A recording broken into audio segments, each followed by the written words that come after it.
Nomor 3. Stimulusnya sama seperti soal nomor 1. Saya fokus kepada pokok permasalahannya. Nah, di sebelah kanan ditunjukkan ada sebuah denah rumah. Nah, salah satu contoh ruangan yang termasuk kategori ideal adalah titik. Ingin tahu jawabannya? Silahkan saksikan sampai tuntas video berikut ini. Oke, assalamualaikum warahmatullahi wabarakatuh. Jumpa lagi di Kupas Tuntas soal-soal simulasi. Kali ini kita akan membahas soal simulasi asesmen kompetensi minimum untuk jenjang SMP. Di dalam soal diberikan stimulus, ada teks, kemudian ada tabel. Judulnya adalah rumah ideal. Menentukan ukuran rumah yang ideal memang susah-susah gampang. Pada dasarnya, ukuran sebuah rumah harus disesuaikan dengan jumlah orang yang nanti akan tinggal di dalamnya. Berdasarkan berbagai pertimbangan tertentu seperti ruang gerak, furnitur, dan lain sebagainya, maka ukuran minimal masing-masing ruangan yang ideal bagi keluarga tersebut adalah sebagai berikut. Di sini ditampilkan tabel ruangan, kemudian ukuran terdiri dari panjang dan lebar. Ditampilkan dalam stimulus tersebut. Kemudian permasalahannya, meski tidak harus sama persis karena berkaitan dengan kondisi lahan yang dimiliki. Contoh di atas setidaknya bisa menjadi gambaran bagi Anda saat merencanakan atau memutuskan untuk membangun rumah dengan ukuran ideal yang bisa dihuni oleh 2 hingga 5 orang. Permasalahannya, Pak Ali berencana akan membangun sebuah rumah yang akan dihuni bersama dengan istri dan 1 anaknya. Kriteria rumah yang ingin dibangun Pak Ali adalah sebagai berikut. Pertama, Pak Ali tidak memiliki asisten rumah tangga sehingga tidak membuat kamar asisten rumah tangga. Kedua, Pak Ali tidak membuat kamar khusus tamu. Ketiga, Pak Ali ingin membuat 2 buah kamar mandi. Pertanyaannya, luas tanah minimal yang diperlukan Pak Ali jika ingin rumah yang dibangunnya termasuk kriteria ideal adalah titik. Nah, kita harus mengetahui dulu bahwa ada syarat-syaratnya rumah Pak Ali tersebut. Pertama, syaratnya adalah Pak Ali tidak memiliki asisten rumah tangga. Sehingga kita coret untuk kamar tidur tamu, ya, yang kedua. Kemudian kita coret kamar tidur asisten rumah tangga. Karena Pak Ali tidak menginginkan kedua kamar tersebut. Kemudian Pak Ali menginginkan 2 buah kamar mandi. Nah, sehingga kita bisa mengkalikan kamar tidur utama, yaitu panjangnya 4, lebarnya 3. Jadi luasnya 12 meter persegi. Kemudian kamar tidur anak 9 meter persegi. Ruang tamu 15 meter persegi. Ruang makan 9 meter persegi. Dapur 9 meter persegi. Garasi mobil 15 meter persegi. Kamar mandi 7,5 meter persegi. Semuanya ya untuk 2 buah kamar mandi.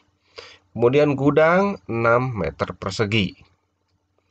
Nah, kemudian dijumlahkan menghasilkan 82,5 meter persegi. Jawabannya adalah yang C.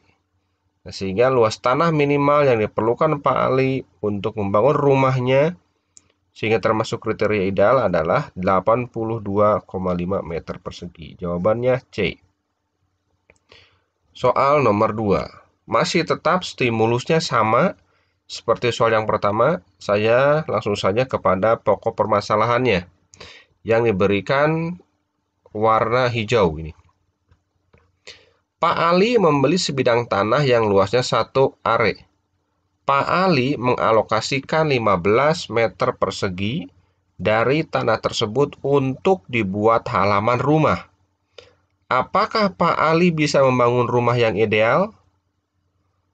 Nah, ada beberapa opsi jawaban, ada iya, ada tidak, dengan alasannya. Bagaimana cara menjawabnya? Ya, saksikan pembahasan yang berikut ini. Tadi kita coret ya, tidak perlu. Sama penjelasan seperti yang nomor pertama dulu. Luas lahan yang dibutuhkan adalah 82,5 meter persegi. Nah, sedangkan Pak Ali membeli sebidang tanah 1 hektar are. 1 are ini adalah 100 meter persegi. Pak Ali beli tanah. Kemudian diambil untuk halaman 15 meter persegi. Jadi sisanya adalah 85 meter persegi. Nah, apakah Pak Ali dengan 85 meter persegi bisa membangun rumah yang ideal? Tentunya iya, karena cukup membutuhkan lahan 82,5 meter persegi. Soal nomor 3. Stimulusnya sama seperti soal nomor 1. Saya fokus kepada pokok permasalahannya. Nah, di sebelah kanan ditunjukkan ada sebuah denah rumah. Nah, salah satu contoh ruangan yang termasuk kategori ideal adalah titik-titik-titik. Ini sudah ada. Kemudian ini lahannya panjangnya 10 meter, lebarnya 6 meter.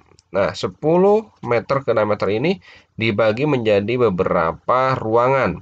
Ada kamar tidur anak, kamar tidur utama, ruang makan, ruang tamu, taman depan, garasi, dapur, dan kamar mandi. Sekarang kita tentukan ukuran-ukurannya. Misalkan kamar tidur anak. Nah, dari sini kita tentukan ukuran-ukurannya. Kamar tidur anak. Kamar tidur anak, coba lihat. Nah, kamar tidur anak karena ini bagi 2, ini dan ini sama, ya, sama panjangnya, maka panjangnya adalah 3 meter. Kemudian untuk yang lebarnya ini ada tanda garis 3 sama dengan yang ini, 3 meter. Berarti kamar tidur anak ukurannya 3 meter ke 3 meter. Kemudian kamar tidur utama juga sama, 3 meter ke 3 meter. Garasi, lihat garasi 3 meter ke 3 meter juga. Kemudian dapur 3 meter ke 1,5 meter, karena ini bagi 2 dengan kamar mandi. Kamar mandi 3 meter ke 1,5 meter, ruang makan 4 meter ke 3 meter, ruang tamu 4 meter ke 2 meter, dan taman depan 4 meter ke 1 meter. Nah, pertanyaannya salah satu contoh ruangan yang termasuk kategori ideal.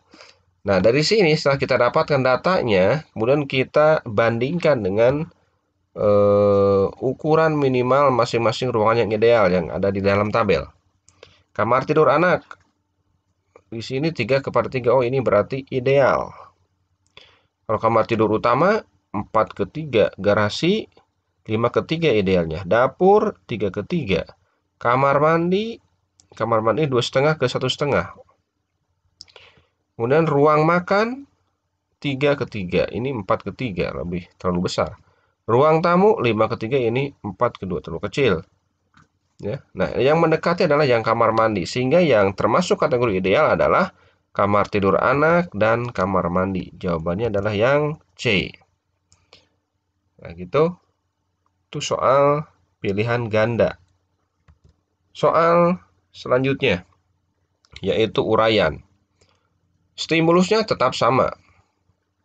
Langsung ke pokok permasalahan, meski tidak harus sama persis, karena berkaitan kondisi lahan yang dimiliki, contoh di atas setidaknya bisa menjadi gambaran bagi Anda saat merencanakan atau memutuskan untuk membangun rumah dengan ukuran ideal yang bisa dihuni oleh 2 hingga 5 orang. Pertanyaannya, setujukah Anda dengan pernyataan berikut ini? Cukup dengan lahan 9 meter persegi, Anda akan mendapatkan sebuah dapur yang ideal. Jelaskan jawabanmu. Oke, pertama-tama kita lihat dulu dapur. Ukuran minimal ruangan ideal untuk dapur itu panjang 3 meter, lebar 3 meter. Sehingga luasnya adalah 9 meter persegi. Cukup tidak? Cukup. Berarti setuju kan? Setuju sekali.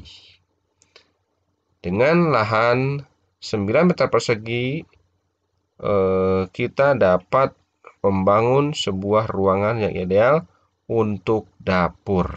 Karena dapur hanya memerlukan lahan 3 meter ke 3 meter atau luasnya 9 meter persegi. Ini soal uraian ya, di AKM. Oke, sekian kupas tuntas kali ini. Kita jumpa lagi di video selanjutnya. Semoga bermanfaat. Wassalamualaikum warahmatullahi wabarakatuh.